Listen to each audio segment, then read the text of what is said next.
Türkmen halkynyň köklerini taryhyň iň gadymy döwürlerinden alyp gaýdýan baý medeni mirasy bar.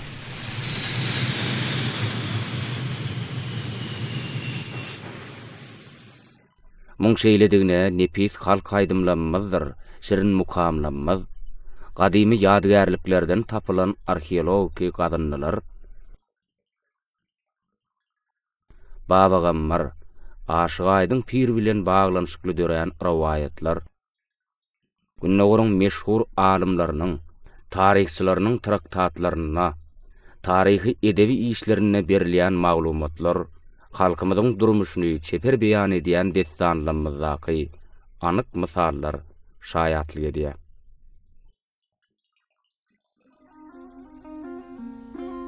18-nji 19-njy asyrlarda ýaşap geçen Nowat Niyaz bagşy, Ali bagşy, Üçin bagşy, Jebbar Sarık, Berkeli Sadanna, Hacı Sadanna, Emraşy Hyali, Ussatlar bilen baglanyşykly rawaýatlar, olaň döredüjilik hemde ýerine ýetirjilik däplerini dowam edip, täze derejelere ýetiren amangellik önübek, şowdur kör, kel bagş kimin halipalar hakdaky gurrumlar, halkymyzyň aňyna, kalbyna müdümlük orun aldy.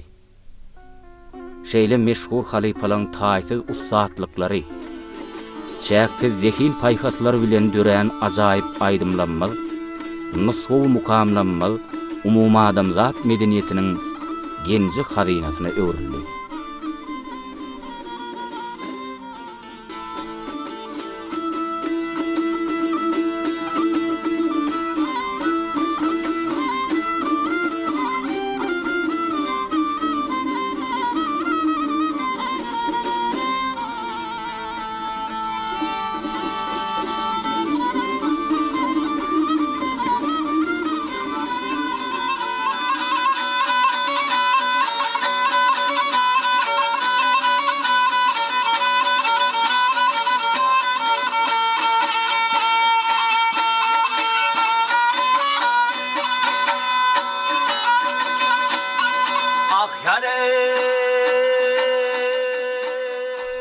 Şahannat halkymyz Pehlwan bagşy, Nazar baga, Sary bagşy, Gara däli göklüň, Şowdur bagşy, Kepele kör, Bazar bagşy, Sary bagşy, Durdu bagşy, Nowat bagşy, German bagşy ýaly ägirtliň ussatlygyna sarpy goýup, olaň taplap, kämilliň ýokary derejesine ýetiren medeniýetine buýsanýar. Biziň şu filmimizem şeýle bütün halipalaryň asylly däplerini dowam edip, meşhurluk gazanan bagşylar hakda bolar. Bagşy sen.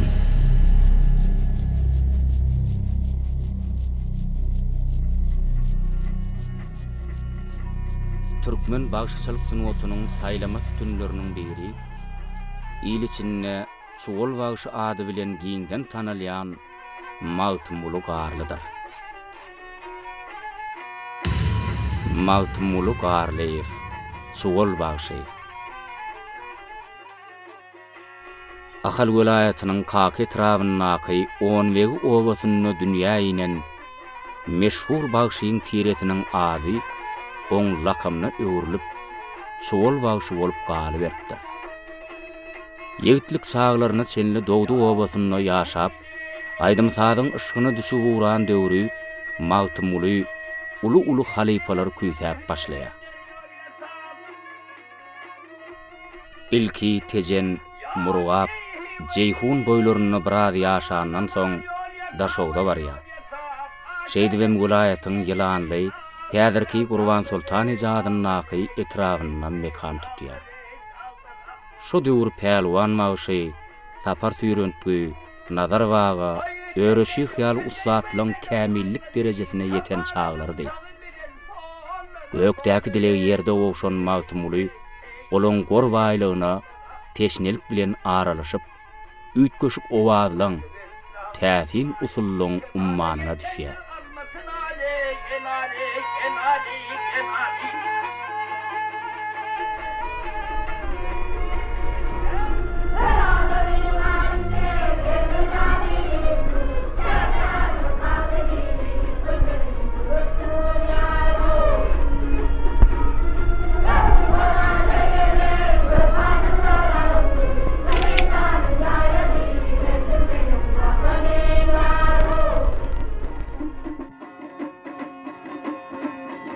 Ömrünün ahyrına senli, azaply hemde şöhratly günlerini deň paýlaşan gyjakçysy, sapar weki bilenem şo ýyllarda tanışýar.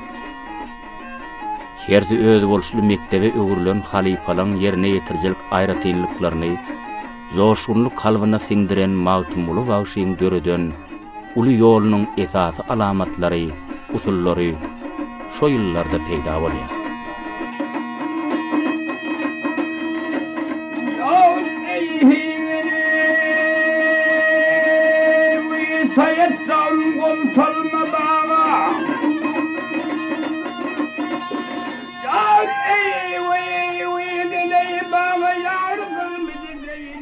Soňra barha kämilleşip, iňçe senede baş goşýan ýaşlaň ardyly mektebine höwet edýän ýoluna öwrülýär.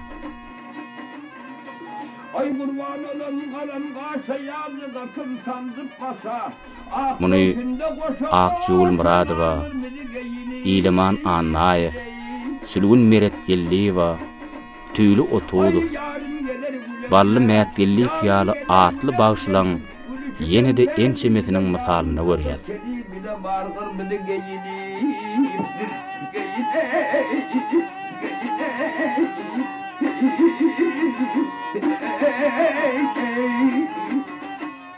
Sebäbi Ussatlaň ýerine ýetirjilik hemde halypaçylyk däpleriniň magtymly garly hasy ösürip, kämilligiň ýokary derejelerine götüripdi. Şägirdlerini atalyk mähri bilen çoýup, bagşyçylyk sunuwatynyň iňçe tiltimlerini ilik düwme öwredipdi. Joşgunly alhamy, belent adam kärçiligi bilen ýüllerçe toý mejlisler bedäp, il bunyň alkyşyny alypdy.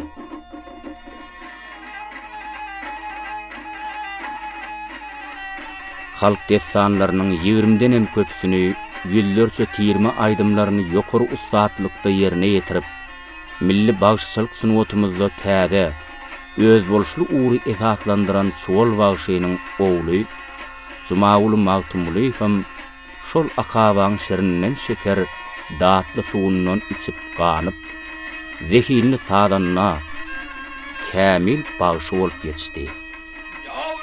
Türkmen sunuwatynyň beýik sütünleriniň birine öwrülen çuwal bagşyň sarpasy belentden tutulýar. Daşowut vilayatynyň Gurban Sultan ejadynyň etrawyna ýerleşýän öý muzeyi hemişe köp adamly. O ýerde ustadyň öz bolşuly keşfini, manyly ömrüni, belent adam kärçiligini beýan edýän bir giden eksponatlar bilen bir hatarda miras garlaran ajaýyp ýazgylar aýawly saklanýar.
Meşhur bagşy, ajaýyp kompozitor, talapkar halypa, başarjan guramasy, şeýle köp taraply we kesitli berilen ýokary baha münasip bolmak sahy bagşyň paýyna düşdi. Sahy Jepbar, oğlun bagşy.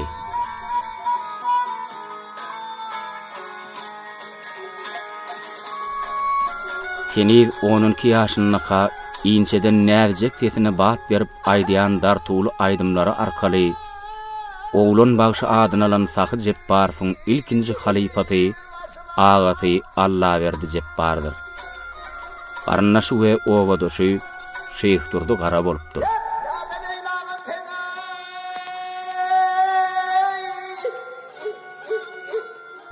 Ýaş oğlanjygyň üýtgeşik ukyp başarnygyna göz ýetiren ikinji bir owadoşy meşhur sadanyna Täç Mämmed Suhan uly ony Aşşabada Hallı bagşyň öýüne getirýär.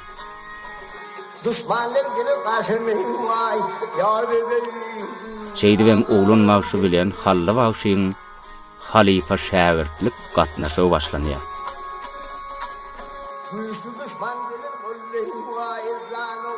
1937-nji ýyl Sahy bagşyň durmuşyna uly ýygy aldyrdy.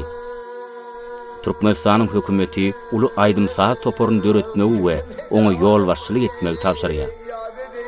Jogapkärli işe jany teni bilen girişen Sahy Jebbarow ýurdumyzyň dürli ýerlerinden bolan halifalar bilen bir hatarda zekinli oğlan wylaňam uly toporuny saýlap geçip Aşşabada çağırýar.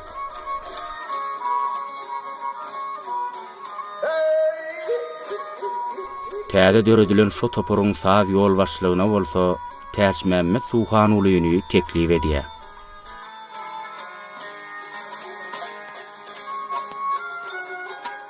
Görnükli bagşa sadanlar, deň-duş kärdeşler bilen maslahatly geçirilýän guramaçylyk hemde seperçilik çäreleri tiz wagtdan oňy netijesini berýär.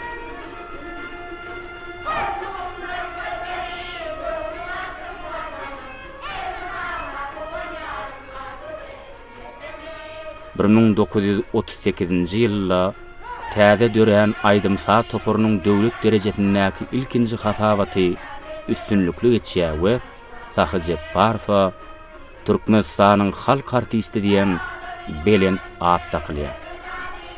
Az wagtdan şo toporuň binýadyna Türkmen döwlet filarmoniýasy açylyp, halk saz urallar orkestri, döwlet hory, tançylar we bagşylar toporlary döredilýär.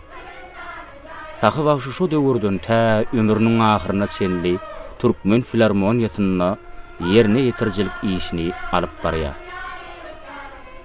Dünýä saz medeniýetiniň ýokary derejeler kesitleýän bir näçe talaplary bar. Şolaryň birem esasan halk saz döredijligine degişli bolup, şo bir aýdym ýa-da saz eseri her gedek ýerine ýetirilenine oňa täzeçe has döredijilikli çemeleşilip üýtgeşik öwüşgün soňur many bermekdir.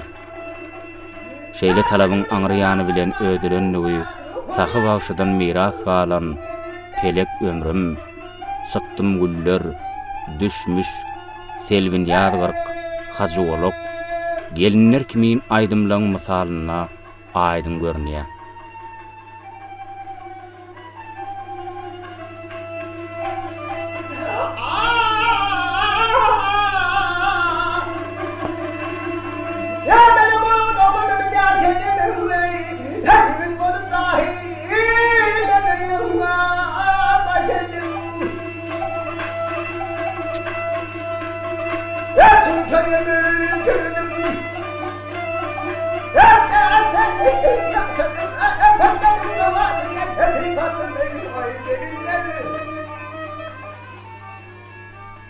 Sahy Jebbarowyň tapawutly aýratynlyklarynyň ýene bir ýerde oň bagşaçylyk sunuwatynyň ähli uğurlaryna, ýollaryna juda içgin beletligidir.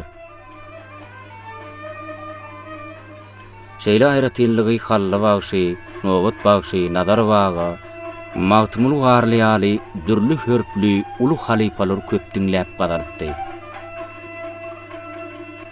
Ýeti paýhasyň, joşgunly ilhamyň, ýadawsuz gözlegiň sazlaşykly birikmegi bilenem milli bagşyçylyk senedimiziň dürli ýollaryna ürjedil waýdylýan ýigitlik çagy, olagel, aňdarma, wagt, şermaý darak, näliňiň janlarym, körata, ak güllü mararym kimin yokur ussatlıkta aydylan aydymlaň ýazgylary peýda boldy.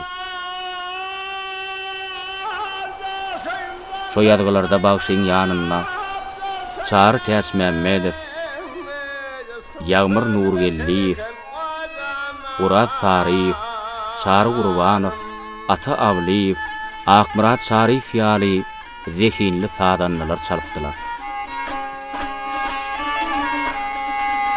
Ya garip el fesatine mavşayne Astım kırda teleken adamlarım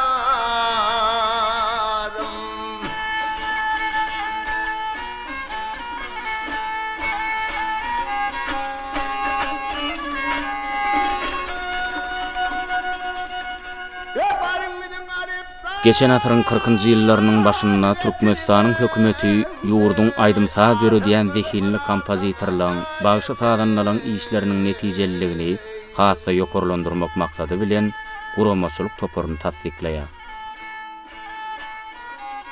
Saha bagşy Amanyýly Gönübekow, Täsmämme Suhan Gulyýew, türlü taryh ýaly halipa mukamçylar bilen ilkinjilen hataryna Türkmenistanyň kompozitorlar birleşigine kabul edilýär.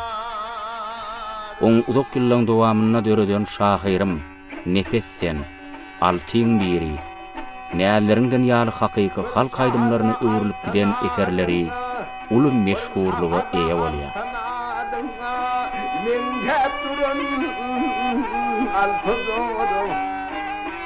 İşten gelip alsam ağrına kuyundan su çekip gitti.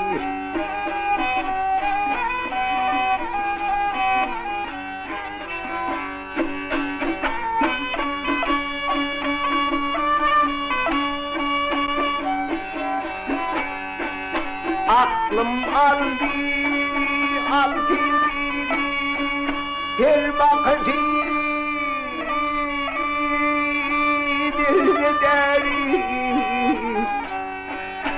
Yüreğimden sonun beri aşk atasını yakıp gitti.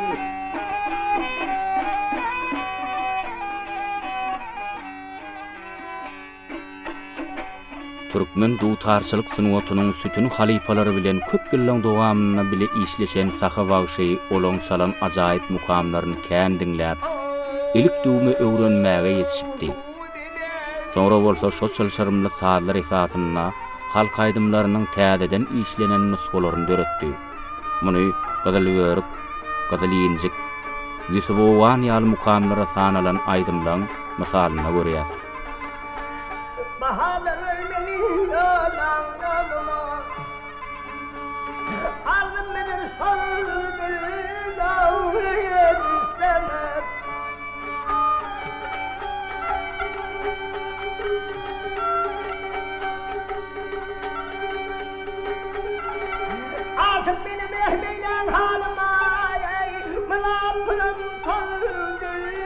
Döwürdüş ýaş zehinlenmediň uly toporuny görelle mektebi, döredüjülük nuswaty bolup hyzmat edýän şeýle eserleri dinleýjilere peşkeş beren Sahyjy Barfa, Ussat bagşy sadanlaryň emçemesi halipa diýip hormat bilen ýyllanardylar.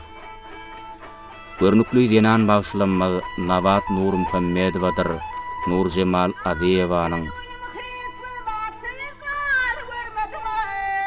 Türkmenistanyň halk bagşysy ýa-da halk artisti diýen atlara münasip bolan Gurban Durdujeňewdir, Hommat Jelilowyň, Uradgilli Ilyasowdyr, Dört Bulu Durduýewiň,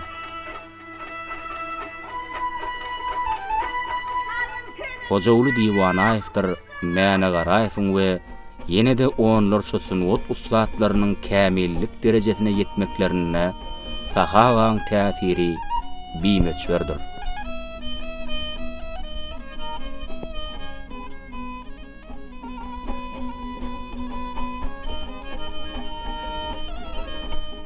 Görnükli edebiýat we sunwat wekilleri bilen ýakyn aragatnaşyk saklan saha bagşy giň ýerine ýetirjilik, döredüjülük hemde jemgyýetçilik işlerini utgoşukly alyp bardy.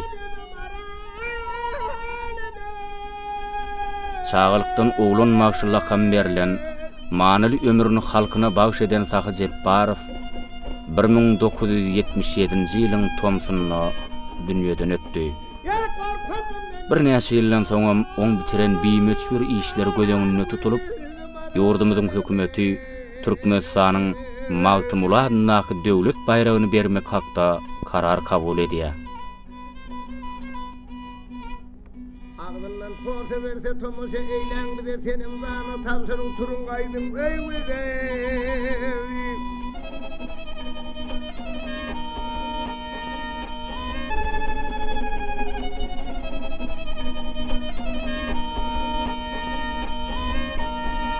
Ya hur seni atekel gamla bağrı bir tar taçı darap koy versen vay bir karış yerden artar.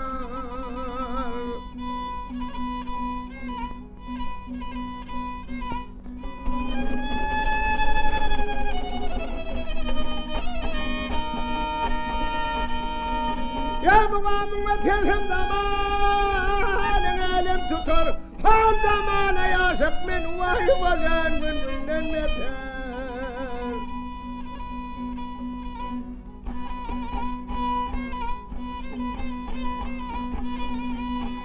Ya da gelen nurlar gülhanlar Kodüdüler sana da gelen kıymet akıllım akalım Senden akalım Gülbizim akalım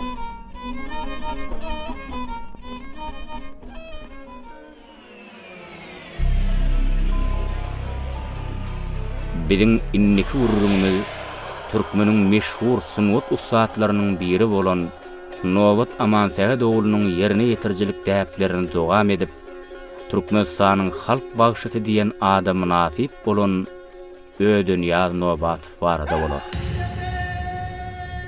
Ödünýaz Nowbatow Pendi ýoly Mara vilayatynyň Tawtawalar etrawynyň Bayraç obasy bagşy saganlaryň meskeni hasaplanýar. Bu oba meşhur Gurban bagşyň, inisi Amansat bagşyň, Amansatyň ogly Nowat bagşyň we ýene-de ençemelen göbek ganynyň siňip beýnileriniň bekani ýerdi.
Bir 1930-njy ýylda dünýä inen 5-6 ýaşlaryna bolsa ilkinji kakular edip, ýöne köje sahallary öwreni wuran çaglary Ödünýaz ata mehrinden jyda düşýär.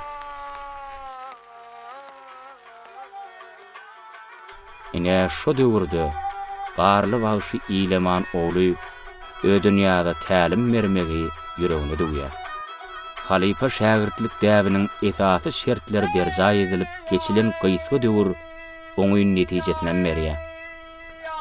1943-nji ýylyň güýdünde garly bagşy Ödünýazda Aşşabady alyp gaýdyp, ýaňy jahillik nüşetine gadammasan bagşyň aýdan dilber, odaglaryň, gözelim, owudun gelin ýaly aýdymlaryny Türkmenistan radiosuna ýazga berýär.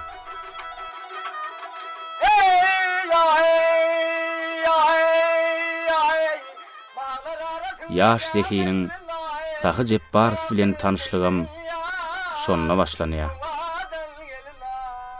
Men aydym saada girişmegimde kakamyň we garly bagşyň kämillik derejetine yetmegimde bolsa sahagaň täsiri ummasyzdyr diýip ödün ýaz bagşy gurrun bererdi.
Ödünýä nobat üren köp taraply adamdy.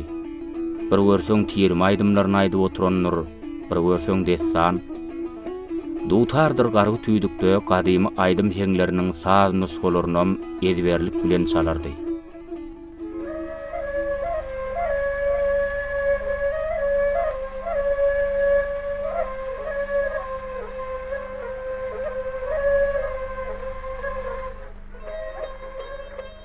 Owan urbabyny, Kavkaz taryn çalan portotlarym az bolmandyr.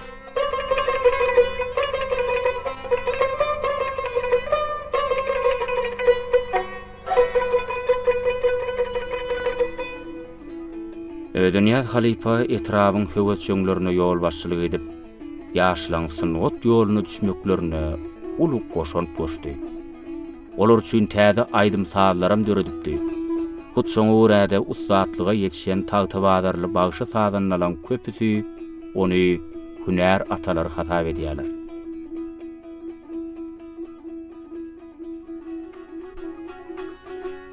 Ödünýät bagşydan galan ýadygärlik ýadygylary üns berip dinleseň, eýäm geçen asyryň 50-nji ýyllaryny öz bolşly ýerine ýetirjilik aýratynlygynyň kemale gelip 60-njy, 70-nji ýyllarda bolsa has kämilleşenligini duýmak bolýar. Şol aydymlardaky geňenaý hüýüllüler, jukgullular, käs hokturlup kätede pert alynýan öwrümler, özge bagşylanka meňdemeýän aýratynlyklaryny ýüze çykaryp, dinleýijiler we hünärmenler tarapyndan akrar edilen täze bir ýoly emele getirdi.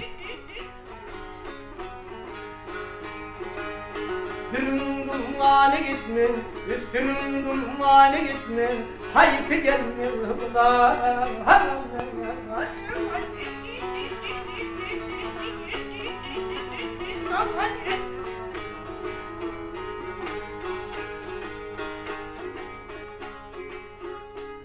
Manaly ömrüni tutuşluğunu halkyna bagş eden Türkmenistanyň halk artisti Ödünýä Nobatow 2006-njy ýylyň dekabr aýynyň ortalaryna aradan çykdy. Garaşsyz watanymyzda we oň çäginden has alyslarda geçirilen dürli çärelere işeňler gatnaşyp, milli sazymyz köpçülüge ýaymakda ýygyderli iş alyp baran bu bagşyň ýerine ýetiren aýdym sazlary Türkmenistanyň teleradio ýaýlymlaryna hälisini ýanglanyp, dinleýijilere şatlyk paýlaýar.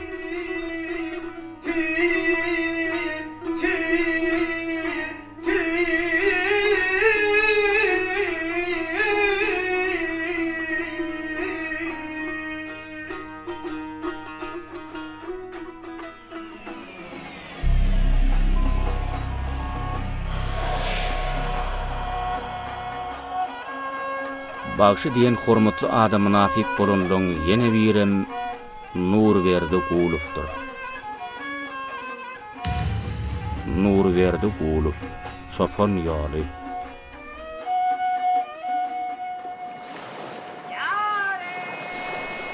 Ýerginsiz gözlegleň, basalykly çekilen zähmetiň Ýiti zehin paýhas bilen sazlaşygy netijesinde milli bagşyçylyk sunuwatyny täze sahypalar bilen baýlaşdyran bu Ussat 1917-nji ýylyň ala baharyna Esenuly itrawynyň Şahman owasyna dünýä ýenipdir.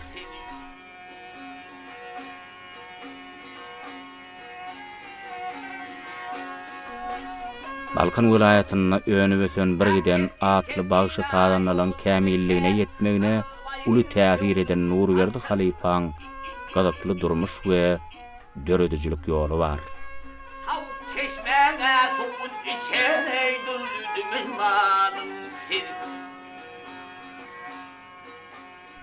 Bagşy doganlar wary, Xangelli hemde Hajelli Ajanowlar bilen Owadoş halipalar Mehmet Gülagaň öwt ünnewlerini görüm terbiýesini çağılykdan alyp uran Nurberdi Guluw. Bu azaply güzaply emma juda hormatly kärin iýinçe sırlaryna jahillik ýyllaryna için aralaşýar. Ýigitlik müçesini paýawlap orta ýaşa gadam uran çağlaryna aşgabada gelip Mallı Täs Muradow, Türlü Sariyev, Sahy Jepbar fiýaly Ussatlaryň synagynyň üstünlükli geçýär. Şeýdibem Nurberdi bagşyň aýdýan aýdymlary Türkmen radiosyna ýanglanyp başlaýar. Eginniş kärdeşleri Çar Täç Mämmedowdyr ata Awliýewiň sadanlarlyk etmegine ýadyk edilen ilkinji aýdymlary bagşyň ada wadasyny bütün ilimide jar edýär.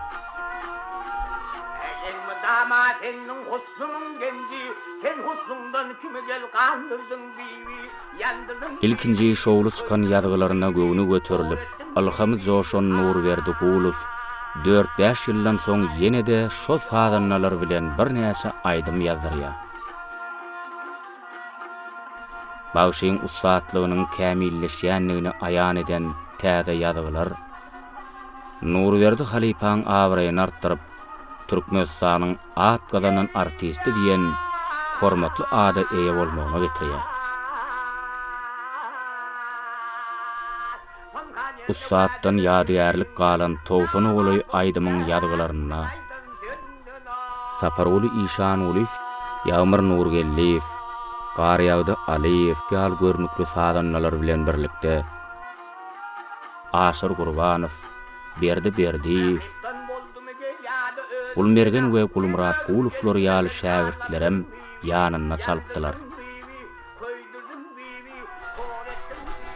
Bagşyň ýerine ýetirjilik aýratynlygyny aýdyň ýüze çykarýan sen ýetir köşgünne biwiniň ýanyrdyň biwi ýaly halk aýdymlaryna hemde döwürde şahyrlarynyň goşgularyna täze aýdymlaryna öz bolşly bokurda oýnatmalaryny zukkullulardyr beýleki bedek feriştelerini nä derejede ulananlygyny eslediňçe eşitmek bolýar.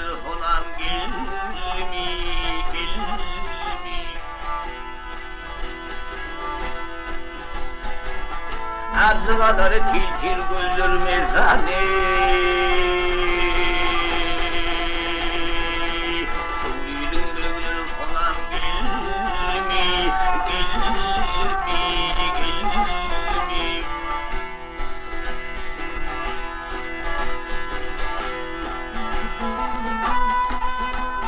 Söylüydüm devlet dolanma dağlar Yâyadan ayrılsa ah çekip ağlar gel ağlar ağlar gel ağlar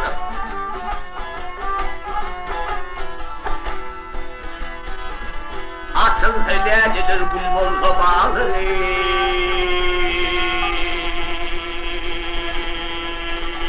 Söylüydüm böyle sona gelmi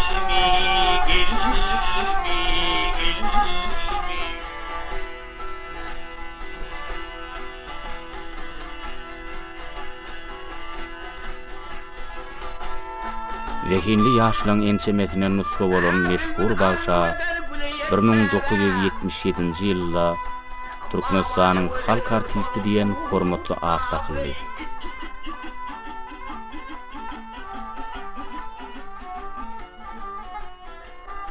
bütün ömrüni ýylgünne hyzmat edip köpüň söýgüsini gazanan Nurberdi Gulov 1992-nji ýylyň 1-nji maýynda 75 ýaş toýunyň bellenjek senesiniň bir gün öňünde aradan çykdy.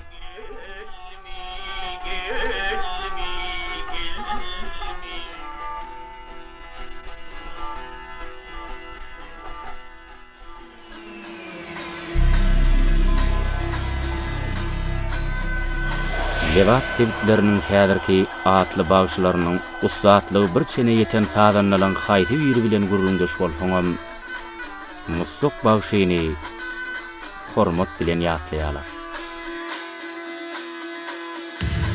Mutlak Aymedow, Ersary ýoly. Olaň öz borçly hürtde aýdan aýdymlary milli bagşyçylyk senedimize bedew berýär. Lewatly bagşylaryň çykyşlaryna üns berseň, mutlak halipaň ýerine ýetirjilik körpüniň täsirini asaçan duýmak bolýar. Diýmek, mutlak Aymedow bagşyçylyk sunuwatumyzda belli ýygy aldyrypdyr.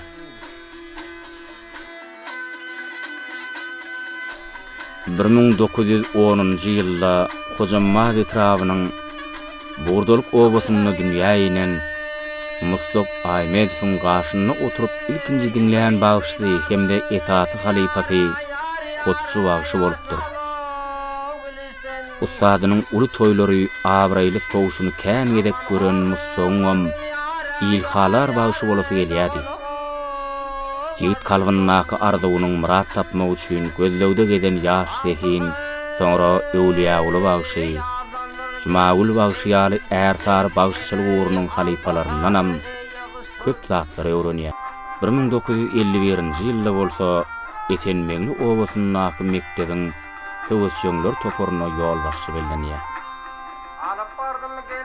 Aýdymsaz ummanyna barhat şuň aralaşyp vilayet meçhurlygyny tanaly uran Mustafa bagşa 1960-njy ýylda diňe bir etrapda ýa-da vilayetde däl, eýsem ýurt boýunça geçirilýän çärelere de işen gatnaşan bu topora ömrüniň ahyryna çenli ýol başçylyk edip, zehinli bagşy sadanlaryň bir näçetini sunwat älemine urukdurdy.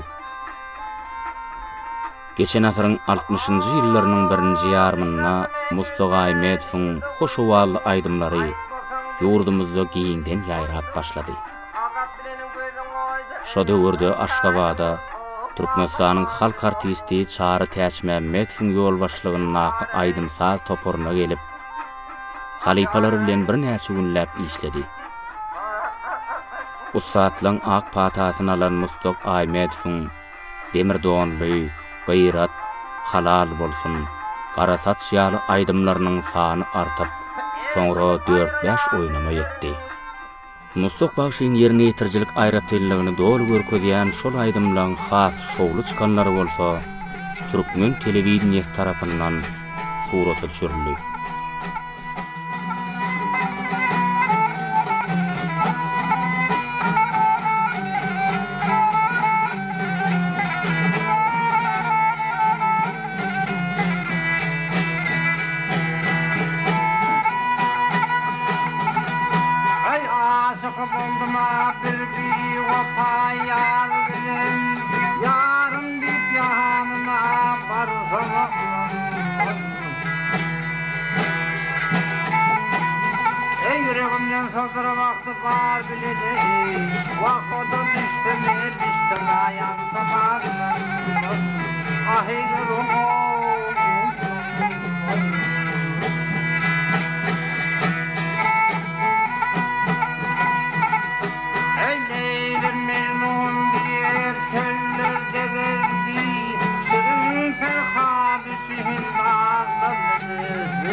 Lewat sevitlerine zehinli ýaşlaň ýüze çykmagyna Türkmenistanyň at badanan bagşylary Amanly Garjykow, Towakkulyç Gurban Niýazow, Cuma wellek fiýaly eginneş kärdeşler bilen birlikde mustok bagşyňam ulu paýy bar.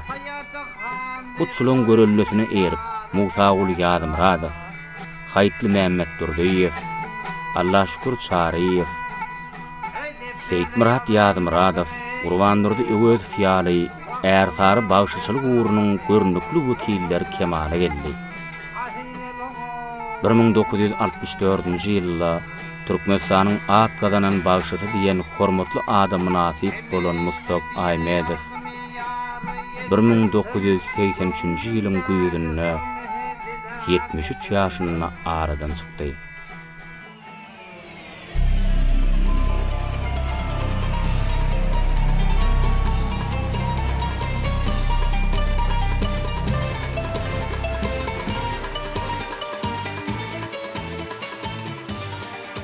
Türkmen sunuwatynyň taryhyna uly ýygy boýun bu bagşylaryň ýerine ýetirjilik we döredüjilik mirasy, olaň aýdan we döreden aýdymlaryna ajaýyp öwrümler, bedegler, berkarar watanmyzy, merdana halkymyzy, milli liderimiz wasp edýän täze eserleň içinden ýer şargat çolup geçip, ýokary millilik öwüşgünni çaýa. Halipalyň ýerine ýetirjilik we döredüjilik däpleri barha rawaşlanyp has tabaraly hemde boýsunçly ýanlanýar.